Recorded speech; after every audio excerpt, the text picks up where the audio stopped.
চট্টগ্রামের হালিশহর এলাকায় বস্তিতে আগুন লেগে পুড়েছে অন্তত 12টি বসতঘর। সকাল 9:30টার দিকে আই ব্লকের 4 নম্বর লেনে অগ্নিকাণ্ড ঘটে।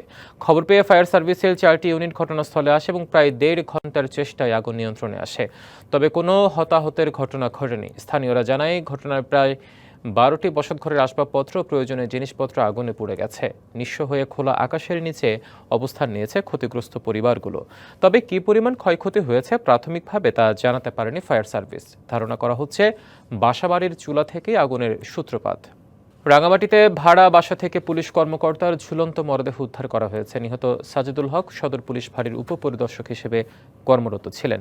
দিবাগত রাত 1:45টার দিকে জেলা শহরের তবলছড়ি পোস্ট অফিস কলোনি এলাকার ভাড়া বাসা থেকে মরদেহ উদ্ধার করা হয়। পারিবারিক কলহের জেরে তিনি আত্মহত্যা করে থাকতে পারেন বলে প্রাথমিকভাবে ধারণা করা হচ্ছে। এদিকে ঘটনার পর রাতে ঘটনাস্থল পরিদর্শন করেন রাঙামাটির পুলিশ সুপার মোহাম্মদ আব্দুর রাকিব। জেলার তবলছড়ির পোস্ট অফিস কলোনির ওই ভাড়া বাসায় স্ত্রী ও এক সন্তানকে নিয়ে থাকতেন সাজিদুল।